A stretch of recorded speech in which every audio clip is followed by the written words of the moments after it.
Nah, umur dibaiat. Umur dibaiat. Banyak versi, banyak riwayat. Yang pertama dari Ali bin Abi Thalib mengatakan qala ya ba'atsu wa huwa ma baina thalathin wa arba'in. Dia dibaiat di antara umur 30 dan 40. Berarti kalau ada dulu yang mengatakan Bapak Ibu, Imam Mahdi itu sudah dibaiat hari ini dan sudah lahir, berarti lahirnya tahun berapa tuh? Kalau 40, taruh 40 umurnya hari ini, berarti tahun 82 lahirnya, tahun 84 akhir lahirnya. Kalau sekarang berarti sudah lahir kalau memang begitu. Karena dalam riwayat ini disebutkan dibaiat di umur 40 tahun. Mengapa disebut umur 40 tahun? Karena umur itulah seorang laki-laki di usia yang matang. Dan Nabi pun diutus di umur itu. Allah, bisa nggak Allah itu mengutus Nabi Muhammad itu di umur 25 tahun? Bisa saja, langsung dibimbing wahyu. Bisa nggak Allah itu mengutus Imam Mahdi itu di umur 25 tahun? Bisa saja. Tetapi pada umumnya manusia ketika berumur 40 tahun, disitulah masuk fase di mana Allah SWT memberikan kematangan dalam berfikir. Bismillahirrahmanirrahim. Assalamualaikum warahmatullahi wabarakatuh. Alhamdulillahi rabbil alamin. Anzala sakinata fi qulubil mu'minin liyazdadu imanan ma'a imanihim. Ashhadu an la ilaha illallah wahdahu la syarikalah wa ashhadu anna Muhammadan abduhu wa rasuluhu la nabiyya ba'dah. Allahumma salli wa sallim ala habibina al-Mustafa Muhammad sallallahu alaihi wasallam. Bersyukur kepada Allah dengan mengucapkan alhamdulillahi rabbil alamin. Berselawat kepada baginda Nabi, Allahumma salli ala Sayyidina Muhammad wa ala ali Sayyidina Muhammad.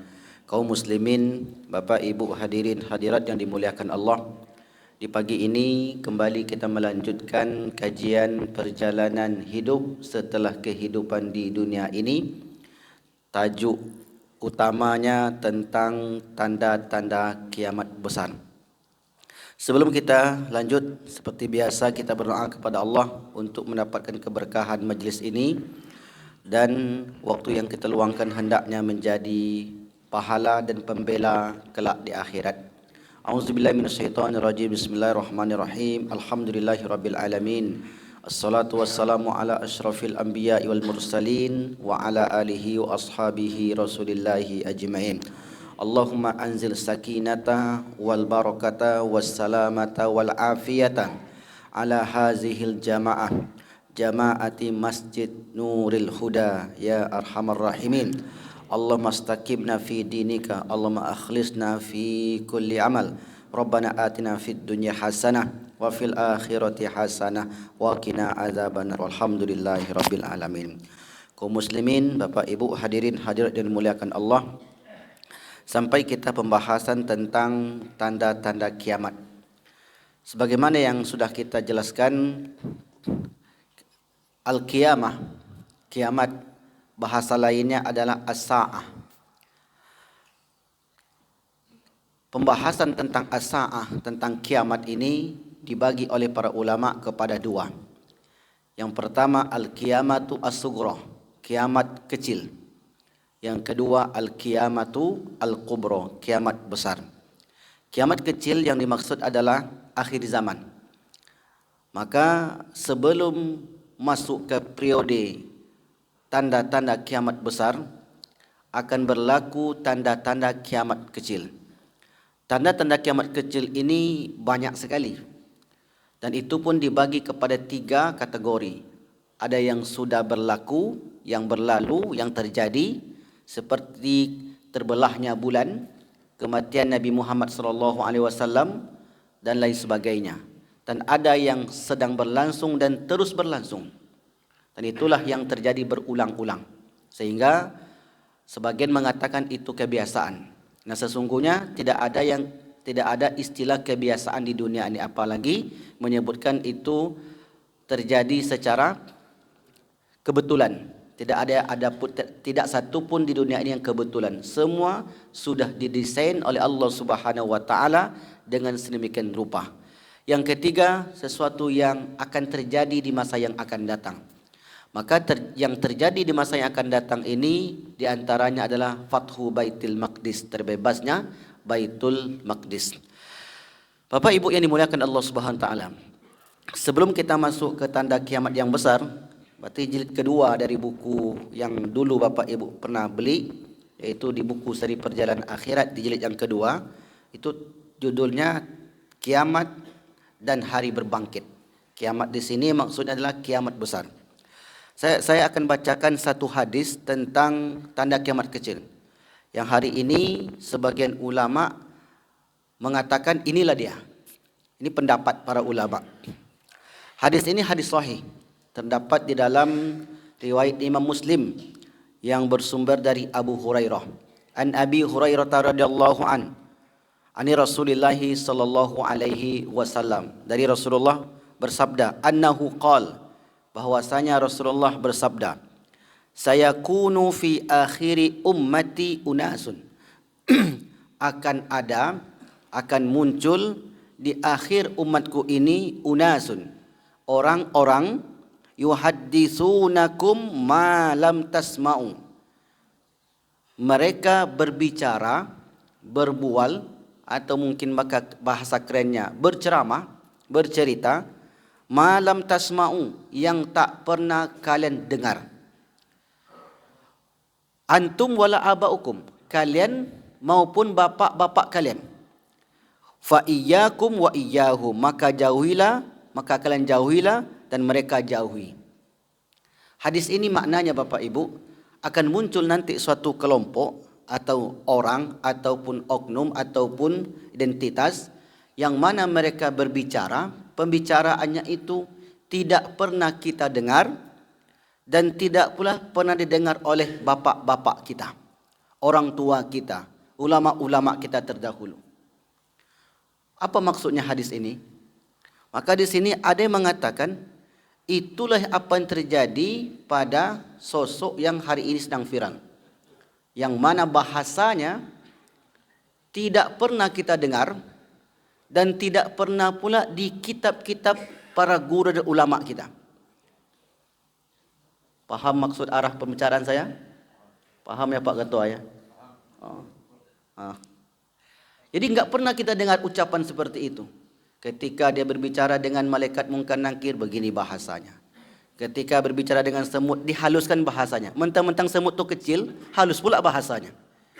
Jumpa pula dengan penjaga kubur yang ada dalam kubur itu, lain pula bahasanya. Tapi itu saja yang dibolak-balik. Bagi yang tidak mengerti bahasa itu, maka dia akan mengiyakan, mengangguk-angguk dan bertepuk tangan. Maka para ulama, salah satunya yang memberi komentar itu adalah Ustaz Adi Hidayat, di mana beliau katakan, karena beliau ini mengkaji hadis yang luar biasa, hafal Sahih Bukhari, Sahih Muslim banyak kali, dan tafsir-tafsir pun beliau kuasai. Dan kita pun telusuri, tidak ada di dalam kitab-kitab yang semacam itu. Orang tua kita dahulu tak pernah mengucapkan, guru-guru kita tak pernah mengucapkan, apalagi kita. Dan itu pun hari ini diucapkan. Maka para ulama menyebutkan itu merupakan salah satu di antara yang akan berlaku di akhir zaman yang menimpa umatku, kata Rasulullah sallallahu alaihi wasallam. Inilah salah satu hadis yang berkaitan dengan akhir zaman. Bapak Ibu yang dimuliakan Allah Subhanahu wa taala. Sebenarnya tentang tanda-tanda akhir zaman ini banyak sekali. Kalau kita pretelin satu persatu akan lama. Tapi kita mengambil garis besarnya, lebih kurang 40 tanda yang sudah kita sebutkan. Dan itu kita rangkum di dalam buku Nasihat Akhir Zaman. Baik, kita akan masuk ke periode berikutnya. Tanda kiamat besar. Sebelum kita masuk ke pembahasan, tanda kiamat besar ini adalah termasuk perkara gaib. Perkara gaib, akal manusia sangat terbatas. Bahkan Nabi sekalipun tidak tahu kapan itu persisnya terjadi. Maka oleh karenanya kita membahas tentang akhir zaman, tanda kiamat besar ini tujuannya untuk menambah keimanan. Ini yang pertama, bahwasanya akan benar-benar datang masa itu di mana 10 tanda yang disebutkan Nabi akan berlaku. Yang kedua, menambah ilmu pengetahuan agar kita tidak terjatuh kepada fanatisme ataupun kelompok-kelompok sesat. Karena mohon maaf sekali, saya pernah menyampaikan kajian tentang tanda kiamat besar ini hampir lebih kurang 2 tahun di sebuah masjid. Setelah selesai 2 tahun pengajian, datanglah seorang ibu-ibu ke saya. Apa kata dia? Ustaz, mau enggak berbaiat kepada saya? Kenapa begitu, Bu? Saya ini adalah tim sesnya Imam Mahdi. Luar biasa, Pak. Saya ini helper, bahasa Inggris nih. Helper itu kalau bahasa Arabnya Ansor. Ansorul Mahdi, helper Mahdi. Saya tanya, dari mana Imam Mahdi yang ibu katakan itu? Asalnya dari India. Jadi bukan dari Arab Pak Lukman, dari India. Untung enggak dari Ocu katanya. Atau dari Minang, dari Medan. Dari India, Pak. Maka sebenarnya kita mempelajari ini bukan berarti kita akan menghadapi sekarang, tidak. Tapi untuk pengetahuan agar kita tersesat. Dan bahkan di Pekanbaru ini ada orang juga yang mengaku Imam Mahdi tadi. Datanglah dia ke kantor IKMI. Kata dia, saya adalah Mahdi, utusan Allah Subhanahu wa taala. Kalau Imam Mahdi sedikit banyaknya diberitahu perkara gaib. Kemudian ditanyalah oleh salah seorang ustaz, yang di saku saya ini ada duit. Berapa jumlahnya? Tentu tak tahu dia. Ini aja bapak tak tahu, kata dia. Saya pula yang dibohong-bohongi. Nah, kalau orang yang berpengetahuan bapak ibu mungkin tak akan terpengaruh. Tapi kalau orang yang tidak ada pengetahuan, itulah yang menjadi pengikutnya. Nah, agar kita tidak termasuk ke dalam kelompok tersebut ataupun nanti yang menonton video ini tidak terjatuh kepada sama saja itu namanya pembohongan, maka kita perlu menjelaskan hadis-hadis sahih terkait tanda-tanda kiamat besar ini. Kita ambil hadis yang paling sahih, hadis riwayat Imam Bukhari, di mana Rasulullah SAW bersabda, "Innaha lan takuma." Sesungguhnya tidak akan pernah terjadi kiamat hatta tarawna qabalaha, sehingga engkau melihat sebelumnya 10 ayatin, tanda. Ayat itu artinya tanda. Ayat-ayat Allah orang menyebutnya, berarti tanda-tanda kekuasaan Allah. Ayat Allah itu ada 2. Ayat-ayat qauliyah, Al-Quran, dan ayat-ayat kauniyah, alam semesta. Dengan melihat ciptaan alam semesta, orang bisa beriman. Karena betapa agung dan hebatnya ciptaan alam semesta ini. Rabbana ma khalaqta hadza batila. Ya Tuhan kami, ma khalaqta, tidaklah engkau menciptakan alam semesta ini batila. Orang dengan meneliti tubuh manusia bisa beriman. Karena melihat sistem peredaran tubuhnya itu sangat hebat sekali. Orang ketika meneliti laut bisa beriman. Karena ketika seorang oceanographer menyelam lautan, di sana dia mendapati ada api yang hidup dalam lautan itu. Dia pun heran, mengapa ada api? Tak mungkin rasanya ada api yang bisa hidup di dalam air. Tapi kenyataannya demikian. Diteliti sedemikian rupa, tak tembus. Akhirnya pun orang ini bertanya kepada alim ulama, lalu menjelaskan di dalam Al-Quran, wal bahril masjur, demi api yang menyala di dalam air. Ternyata dalilnya ada. Cerita itu ada. Nah, mereka orang-orang yang tak beriman ini mendapati akhir-akhir ini, abad-abad ke-20. Sementara hal informasi seperti itu sudah ada 14 abad yang lalu. Ini menunjukkan Al-Quran itu bukan buatan Muhammad sallallahu alaihi wasallam. Itu artinya tanda. Tanda dalam bahasa Arabnya ayat. Tanda kauniyah, alam semesta, bentuk wujudnya Allah, dan qauliyah, firman-firman Allah di dalam Al-Quran maupun hadis-hadis qudsi. Nah, akan muncul 10 tanda.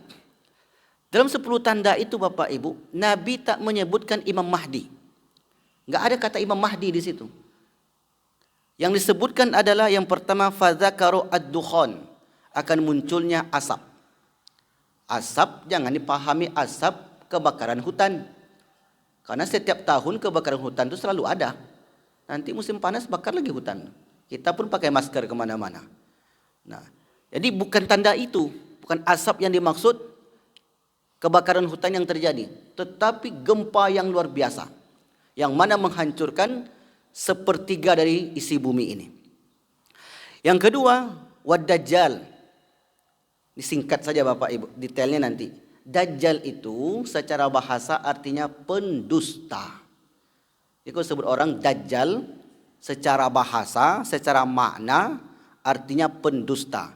Maka di akhir zaman akan muncul 30 Dajjal, 30 pendusta-pendusta.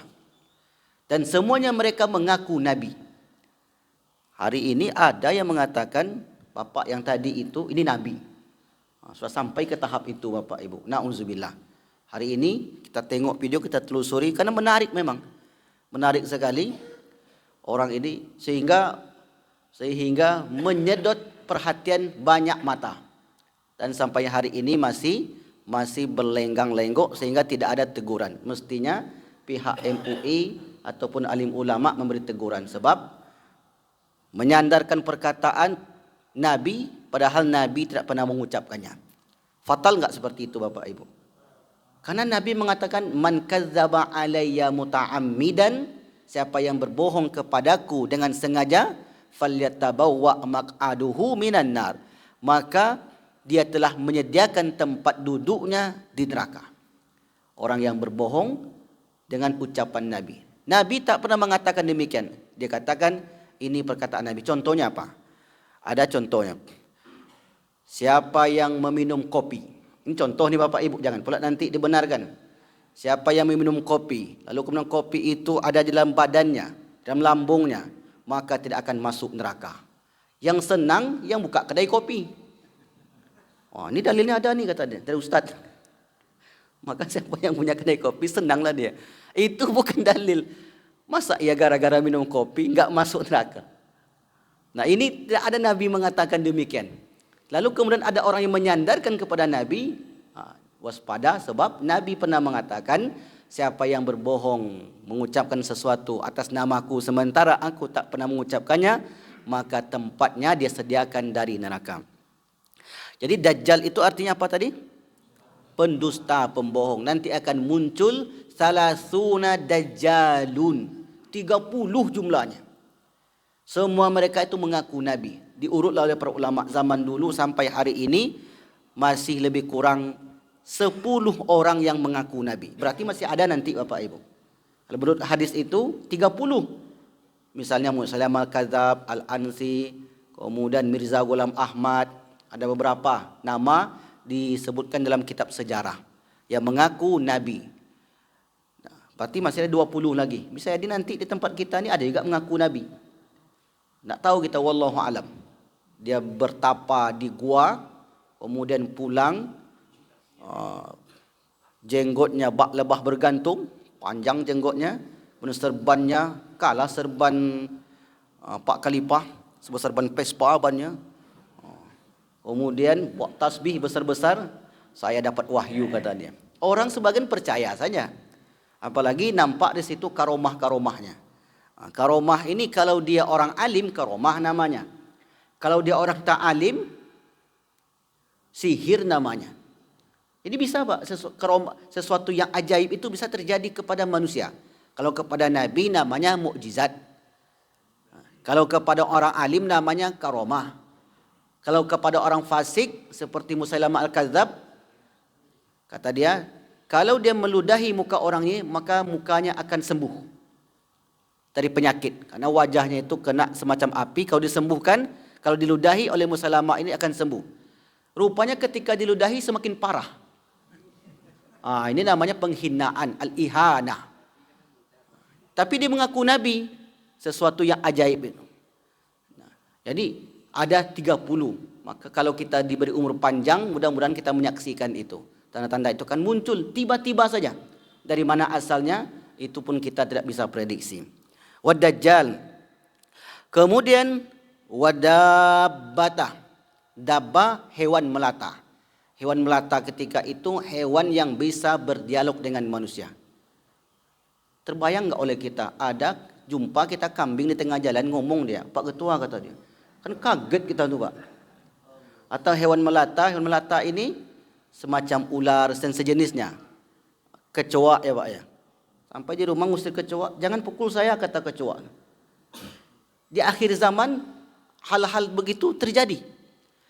Memang tidak masuk oleh akal karena ranahnya bukan ranah akal lagi. Tetapi Bapak Ibu, saya suka nonton film Tom dan Jerry. Sesuatu yang tak masuk akal ada di situ. Misalnya dia berkejaran dengan tikus tuh, dipotong-potong badannya, habis itu menyatu lagi nanti. Dia berbicara satu, bisa dibuat oleh akal manusia. Akal bisa memahami seperti itu. Nah, di akhir zaman mungkin lebih hebat lagi daripada apa yang kita tengok di kehidupan kita ini. Wa tulu asy-syamsi min maghribiha, dan terbitnya matahari dari barat. Coba Bapak Ibu ikuti perkembangan sains. Kata orang Amerika, para saintis itu, matahari itu semakin hari semakin bergeser. Terus bergeser. Menurut hitung-hitungan mereka, tanpa keimanan, hitung-hitungan akal sains mereka, ada masanya nanti matahari itu tidak lagi terbit dari timur. Anggaplah dulu kita tidak bicara keimanan Bapak Ibu, bicara sains. Maka mereka mengatakan ada masanya nanti matahari itu akan terbit dari barat karena terus berputar. Entah kapan itu terjadinya, wallahu alam. Ini prediksi manusia. Kan tetapi kita yang beriman kepada Allah, tanda-tanda itu disebutkan di Al-Quran ataupun disebutkan di hadis Nabi.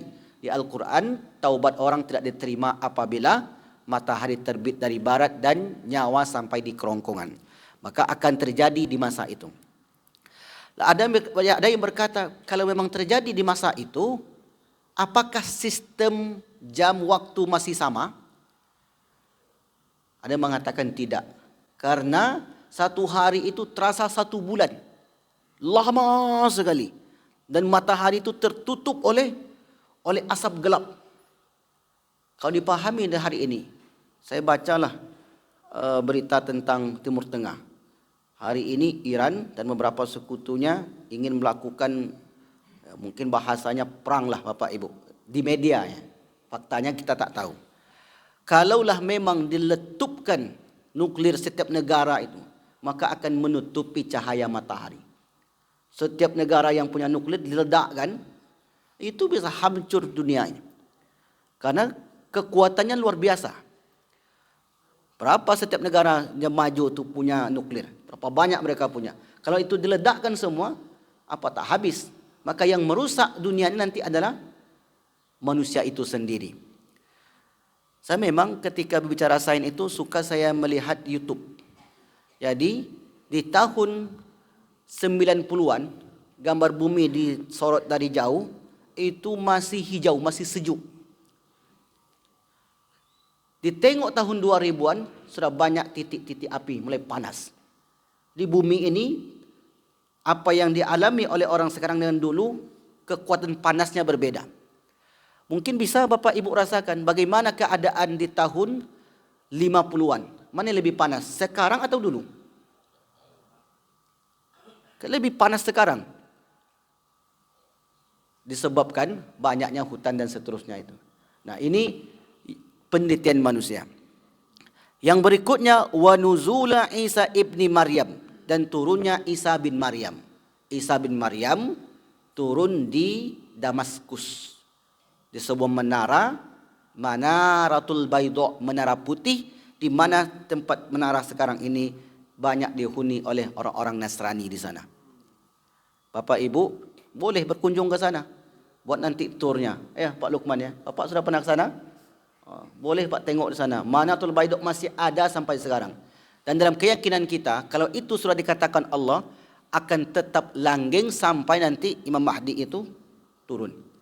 Nabi Isa itu turun. Seperti apa bentuknya?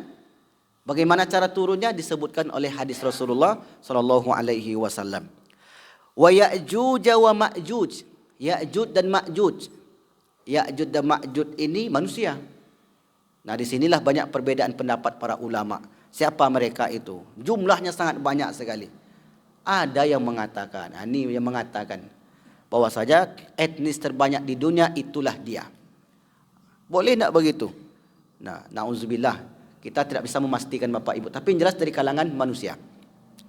Yang berikutnya, wasalah satu khusuf, akan terjadi gempa, khusufun khasfun fil masyriq, gempa dahsyat yang terjadi di timur, wa khasfun fil maghrib, dan yang terjadi di barat, wa khasfun bi jaziratil Arab, dan terjadi gempa yang luar biasa di Arab.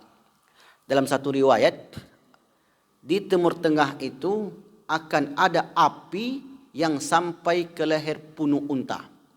Ditengok dari Jazirah Arab, jaraknya yang ratusan ribuan kilo, api itu nampak Bapak Ibu. Saking besarnya kobaran api ketika itu. Apa tafsiran ulama? Kobaran api itu tafsirannya adalah perang. Perang dengan kekuatan senjata kala itu. Lalu kemudian wa akhiru zalika narun takhruju minal Yaman, dan akan muncul api dari Yaman, tatrudun nasa ila mahsyar, yang menggiring orang kepada tempat perkumpulan, berkumpulnya di Palestina. Setelah itu barulah kemudian terjadi tiupan sangkakala pertama dan yang kedua. Dan jaraknya itu sangat jauh sekali. Nanti di situ akan muncul angin dingin, akan muncul tidak ada lagi orang yang ke Mekah dan lain sebagainya. Dan tanda-tanda ini sangat banyak sekali. Nah, ini satu riwayat. Riwayat yang lain disebutkan bukan dukhon terlebih dahulu. La taqum as-sa'ah, kiamat akan terjadi hatta tarawna, sehingga kalian melihat 10 tanda. Tetap 10 disebutkan oleh Nabi. Dan yang 10 ini tidak ada kata Imam Mahdi. Yang pertama, tulu'us syamsi min maghrib, terbitnya matahari dari barat. Wad dukhon, dan asap tebal. Wad dabah, hewan melata. Dan keluarnya Ya'juj dan Ma'juj, turunnya Isa bin Maryam dan Dajjal, 3 kali gempa di barat, di timur dan di Jazirah Arab, dan api yang muncul dari Aden, dari Yaman. Tasuku au tahsyuru, yang kemudian mengumpulkan manusia di sana. Jadi di mana kata Imam Mahdi di sini? Karena Mahdi tidak disebutkan. Maka di dalam buku yang ditulis oleh Abu Bakar Al-Masyhur dan banyak kitab-kitab yang lain menyebutkan, sebelum Dajjal ini muncul, ini urutan yang disebutkan oleh para ulama. Kita sebutkanlah urutannya Bapak Ibu. Yang banyak menjadi mayoritas pendapat para ulama. Urutannya yang pertama Dajjal. Maka sebelum Dajjal ini muncul terlebih dahulu Imam Mahdi. Berarti yang pertama Imam Mahdi. Yang kedua Al-Masih Ad-Dajjal. Yang ketiga Nabi Isa. Yang keempat Ya'juj dan Ma'juj. Yang kelima gempa. Yang keenam asap tebal. Yang ketujuh dabah hewan melata. Yang kedelapan terbit matahari dari barat. Yang kesembilan dan seterusnya api yang mengumpulkan manusia, kemudian tiupan sangkakala. Nah, kenapa seperti itu susunannya? Karena sebelum Dajjal ini membuat kekacauan, maka akan berlaku di dunia ini fase-fase ketenangan. Umat Islam akan mendapati ketenangan, kenyamanan hidup di berbagai daerah. Sebelum itu, maka umat Islam akan berada di fase yang sangat sulit sekali. Disebutkan di situ 7 masa. 7 masa ini tak bisa kita prediksi. Apakah 7 hari, 7 bulan, 7 tahun, 7 abad. Wallahu alam bisawab. Karena Nabi tidak menceritakan secara detail perkara-perkara gaib ini. Jadi di sini umat Islam ataupun para ulama hanya menyerahkan kepada Allah Subhanahu wa taala sambil membahas siapa Imam Mahdi dan tanda-tanda tersebut. Kita sebutkanlah Bapak Ibu yang dimuliakan Allah Subhanahu wa taala. Tanda-tanda dari Imam Mahdi. Mahdi nama aslinya adalah Muhammad bin Abdullah. Jadi kalau ada orang mengaku Imam Mahdi, pertama sekali untuk mendeteksi kebenaran itu, tengok KTP-nya. Tengok identitasnya. Kalau namanya Muhammad bin Abdullah, ini dah masuk satu kategori. Kalau Pak Luqman namanya, tak masuk berarti. Maka tak bisa ngaku Imam Mahdi. Ada lagi yang keturunan Arab, mana tahu mengaku Mahdi. Datang nanti ke rumah kita, saya Mahdi, saya pengikut Mahdi, saya tim ses Mahdi. Yang pertama sekali, ajak duduk dulu, tanya, siapa namanya Imam Mahdimu itu? Yang dari India itu siapa namanya? Muhammad Qasim. Jadi Muhammad Qasim namanya, yang Mahdi, yang bukan ngaku Nabi, yang mengaku Imam Mahdi. Muhammad bin Qasim. Nama pertamanya ketika ibu tu bilang namanya Muhammad Ustaz. Mak, kayaknya benar nanti ini. Was-was juga saya. Karena kalau saya tolak, takut berdosa. Lalu saya tanya lagi, siapa ayahnya? Qasim. Baru tenang saya. Langsung tanya ayahnya nanti ibu. Kalau datang dia ibu-ibu ke ibu, saya ni pengikut Imam Mahdi ni bu. Kalau mau selamat ibu dunia akhirat, maka bergabunglah dengan kelompok saya. Kelompok saya ini ada jaminan. Jaminan masuk surga. Orang sekarang kan enteng aja Pak buat jaminan itu. Apalagi yang bapak yang kita sebut tadi, kalau nanti ada orang meninggal, saya menjamin depan malaikat munkar nakir, kata dia. Jadi memang enak sekali hidup. Dapat jaminan dari malaikat munkar nakir. Nah, ada juga yang menjamin masuk surga. Kalau bapak ikut saya jamin masuk surga. Siapa yang tak ingin masuk surga bapak ibu? Semua kita ingin masuk surga. Ada pula yang menjamin. Tentu senang kita. Ada yang menjamin, saya ini pengikut Mahdi. Tengok siapa namanya. Muhammad. Muhammad siapa? Muhammad bin Qasim. Tak jadi sampai di sana. Tapi setiap hari di SMS terus. Di SMS terus saya. Sampai saya katakan, semoga Imam Mahdi ibu itu bertahan sampai akhir zaman. Ada meninggal kayaknya. Tak sempat dibaiat. Nah, dari keturunan siapa? Dari keturunan Fatimah. Fatimah binti Muhammad sallallahu alaihi wasallam. An Ummi Salamah. Dari Ummi Salamah qalat berkata, sami'tu. Sami'tu, saya dengar. Berarti langsung. Bukan dia bercerita kepadaku, bukan begitu teks hadisnya. Sami'tu, aku dengar Rasulullah bersabda, Al-Mahdi, Mahdi itu adalah min itrati, dari keturunanku, min waladi Fatimah, dari anaknya Fatimahuz Zahra. Anak Fatimah ada dua yang kita kenal, yang populer, Hasan dan Husain. Nah, dari Hasan dan Husain itu yang mana? Karena semua orang bisa mengaku nanti. Kebetulan dulu Bapak Ibu, saya ketika S2, tugas akhir di PKU Gontor, program kaderisasi ulama di Gontor, tema yang saya ambil adalah tentang Imam Mahdi ini. Dari siapa keturunan mereka? Setelah saya telusuri dari banyak kitab, maka saya dapati Imam Mahdi itu keturunan daripada Imam Al-Hasan. Dia bukan Husain, dari Al-Hasan. Ini pendapat mayoritas ulama. Sementara Syiah juga mengakui ada Imam Mahdi. Karena Mahdi ini, orang barat pun mengakui ada Imam Mahdi. Versi mereka. Mesias. Nah, Mesias ini Al-Masih Dajjal. Nah, sebelum itu Mahdi. Syiah juga mengakui Imam Mahdi. Maka Imam Mahdi bagi Syiah itu keturunan imam yang 12. Ali, Hasan, Husain, Ali Zainal Abidin, Muhammad Al-Bakir, Ja'far Shadiq, Musa Al-Kazim, Ali Ar-Ridha, Muhammad Al-Jawad, Ali Al-Hadi, Hasan Al-Askari, Mahdi Al-Muntazar. Bisa diulangi? Pak Ketua sudah dalam alamnya dia. Jadi Pak Ketua ini lagi, kalau ada yang lagi merunduk, itu lagi fokus tuh Bapak Ibu. Karena sering saya tanya, Bapak kenapa merunduk Pak? Saya ini lagi fokus nih Ustaz. Karena kadang mata ini susah kalau untuk menengok. Kalau untuk itu fokus. Jam 3 bangun tadi Ustaz. Nah, kata Syiah itu punya konsep Imam Mahdi. Dan Imam Mahdi menurut Syiah hari ini bersembunyi di sebuah gua namanya Sirdab.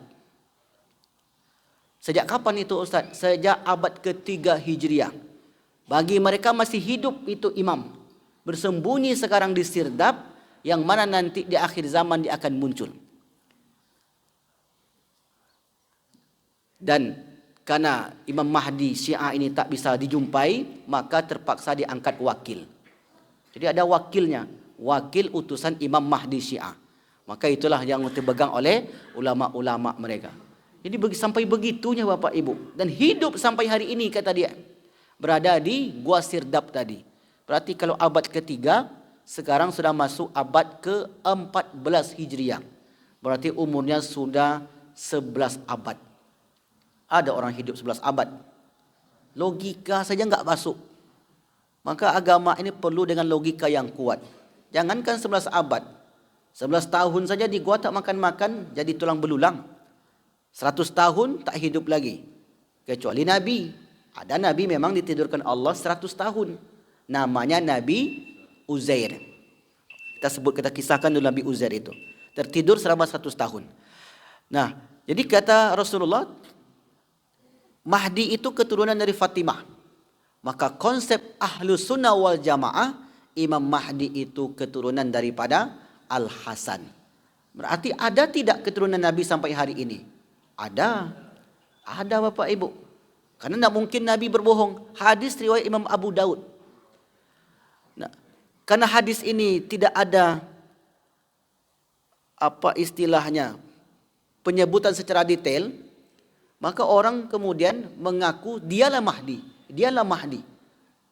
Maka untuk mengetahui itu kita telusuri dari nama ataupun nanti dari sifat fisiknya. Nama tadi Muhammad Al-Mahdi Al-Muntazon.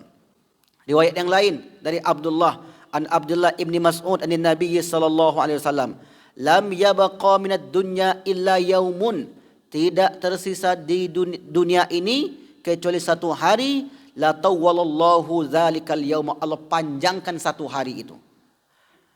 Hatta yab'atsa fihi rajulan minni, sehingga Allah utus seorang laki-laki dari kalanganku, keturunanku.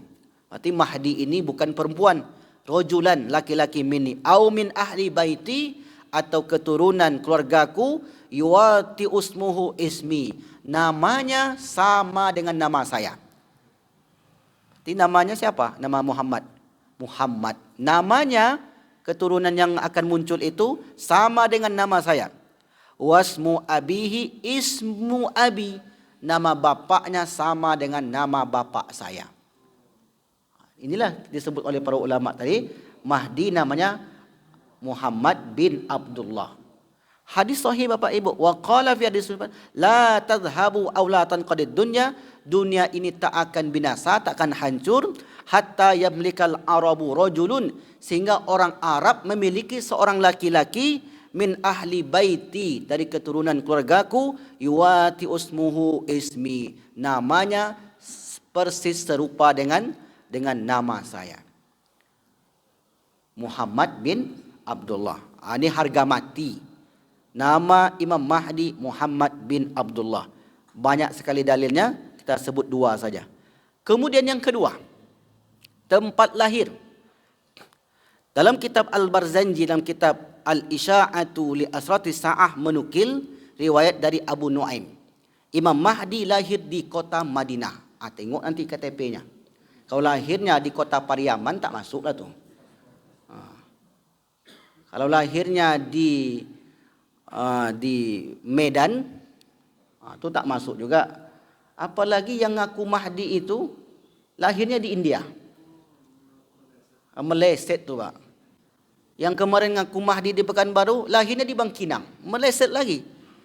Janganlah jauh-jauh kali. Kalau disebut di Mesir masih mungkin, masih di Arab kan.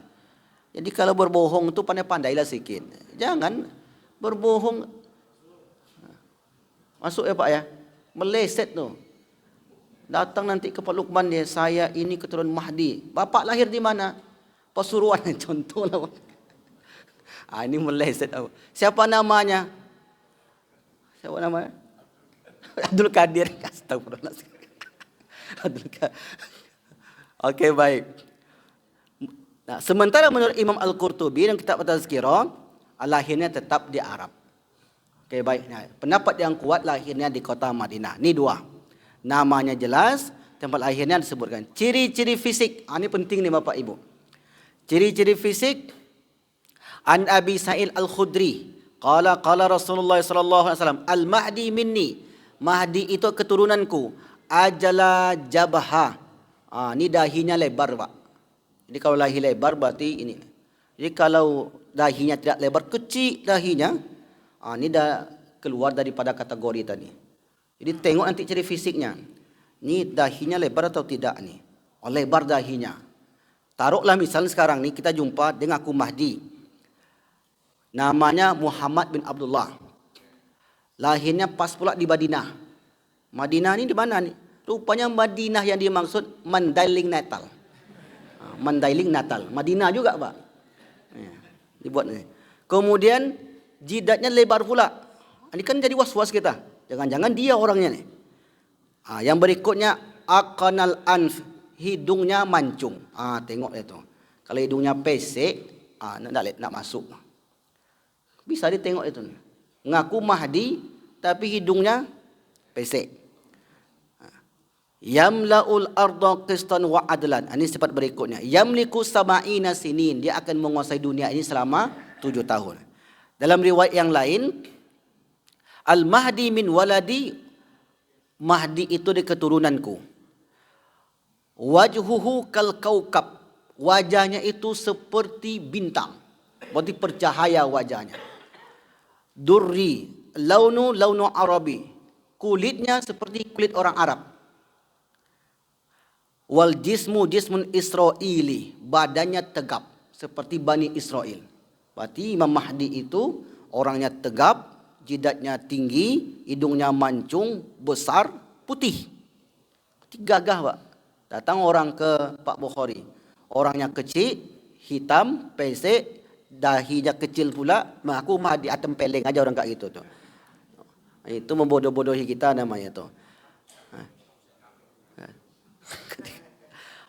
Berikutnya,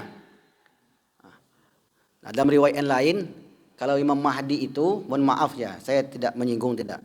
Mohon maaf sekali, Imam Mahdi itu perutnya datar. Jelas di sini. Bahasa halusnya perutnya datar, bahasa kasarnya one pack. Ya, kalau Imam Mahdi itu seperti Nabi, six pack. Jadi badannya tegap, orangnya kuat. Kemudian fisiknya seperti fisik Nabi. Begitulah Bapak Ibu, Allah jaga seperti itu. Kemudian umurnya nanti disebut juga, umur berapa dia diutus. Sehingga kalau di umur 60 ngaku Mahdi, itu tidak masuk kategori. Jadi umur juga disebutkan. Tanda kemunculan. Oke, baik, sudah kita sebutkan tadi. Namanya, ciri fisiknya, jidatnya tinggi, kemudian hidungnya mancung, dadanya bidang, kulitnya putih, keturunan orang Arab, dari keturunan Hasan menurut jumhur ulama. Kemudian warna kulitnya, fisiknya seperti orang Israeli, seperti kaum Bani Israel dahulu.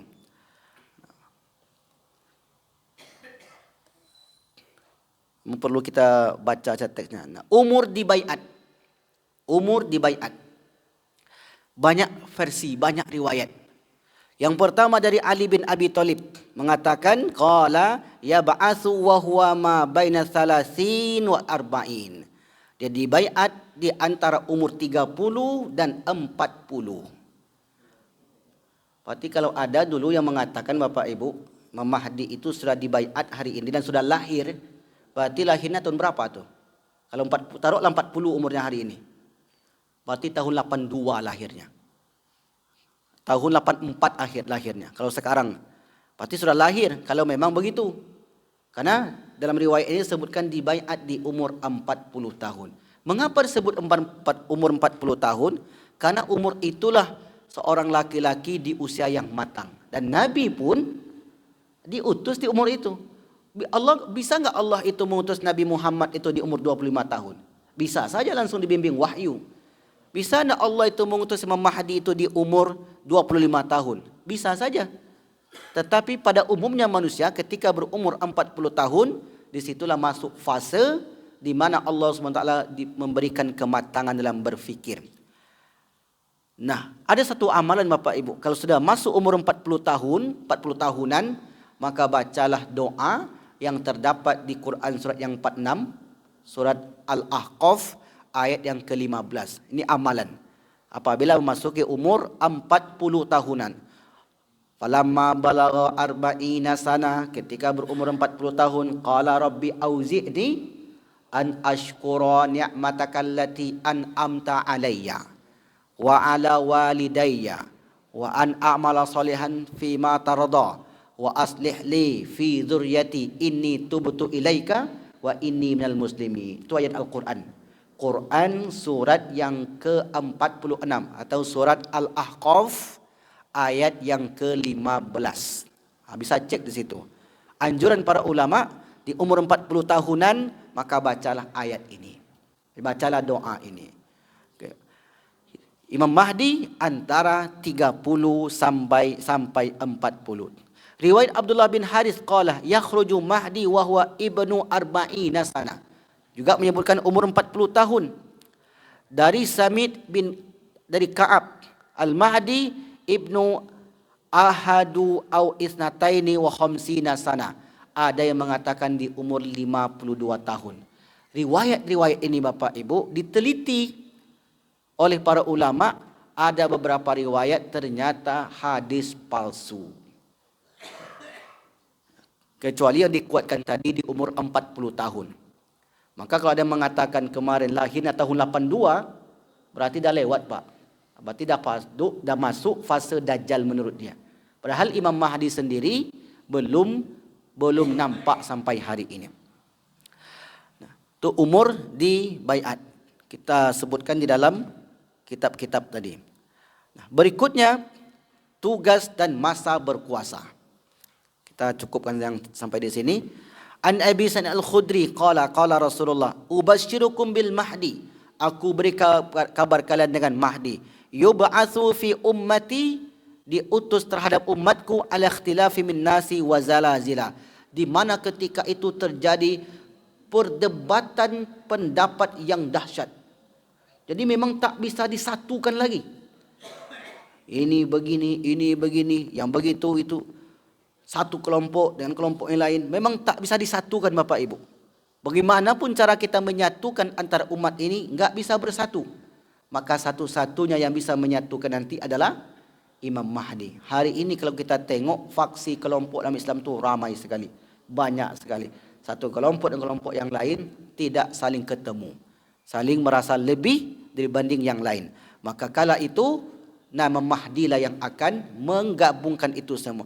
Sehingga semua orang berada di bawah bendera Mahdi Al-Muntazir yang kita sebutkan. Wazalazil, dan terjadinya banyak kegoncangan dalam tubuh umat Islam. Fayamla'ul arda qistan wa adalan. Maka kemudian Imam Mahdi menghadirkan keadilan dan kenyamanan dalam kehidupan ini. Kama muli'at jawran wa zulman. Sebagaimana sebelumnya umat Islam mendapati kezaliman dan kekejaman. Maksudnya, ketika Mahdi itu muncul, keadaan umat Islam sangat sulit. Sulit sesulit-sulitnya. Kalau hari ini kita katakan sulit, tapi belumlah sesulit yang digambarkan dalam hadis itu. Karena selama 7 masa itu, umat Islam tidak bisa mendapatkan keadilan dimanapun. Tertekan, tertindas, terusir. Wallahu a'lam bishawab. Mungkin ada yang lebih dahsyat daripada itu. Ketika keadaan semakin sulit, disitulah Allah kirim seorang Mahdi yang kemudian menciptakan ketenangan, kenyamanan dan membuat sistem-sistem yang dapat menguntungkan umat Islam. Wallahu a'lam bishawab. Mungkin itu dulu untuk pagi yang berbahagia ini. Kalau ada yang bertanya, silakan kepada Bapak Ibu.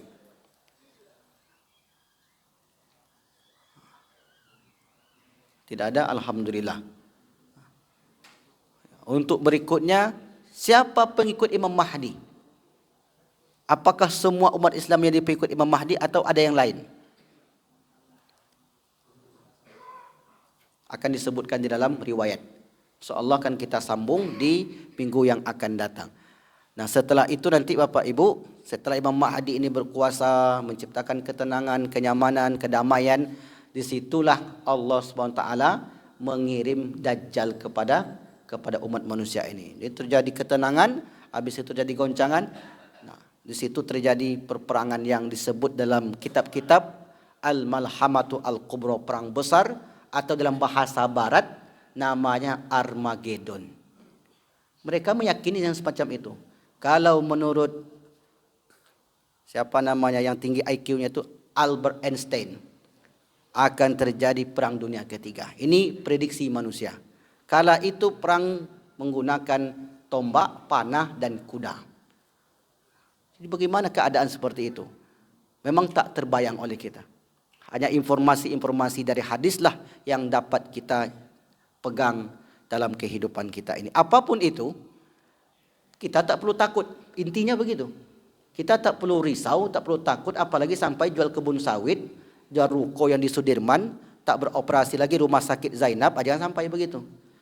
Karena kita pelajari ini bukan untuk buat takut Bapak Ibu. Ini saya tekankan lagi. Tidak untuk satu pun pelajaran tentang alam barzah, tentang kematian. Ilmu itu bukan buat kita takut, membuat kita semakin yakin. Kalaupun sampai kita di zaman itu, Allah sudah siapkan mental kita. Karena Allah tidak membebani sesuatu kepada manusia di atas kemampuannya. Begitulah Al-Quran mengatakan.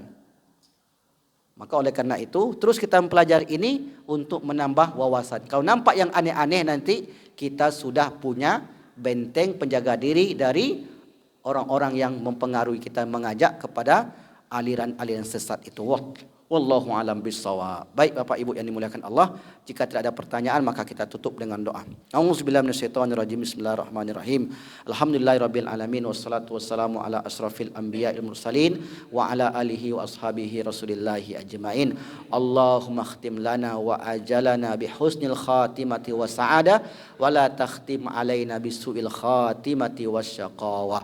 Allahumma ja'al akhira kalamina inantihai ajalina minad dunya qawlah la ilaha illallah. Rabbana atina fid dunya hasanah wa fil akhirati hasanah wa qina azaban. Alhamdulillahirabbil alamin. Kita tutup dengan doa kafaratul majlis. Subhanakallahumma bihamdika asyhadu an la ilaha illa anta astaghfiruka wa atubu ilaik. Walafu minkum. Wassalamualaikum warahmatullahi wabarakatuh.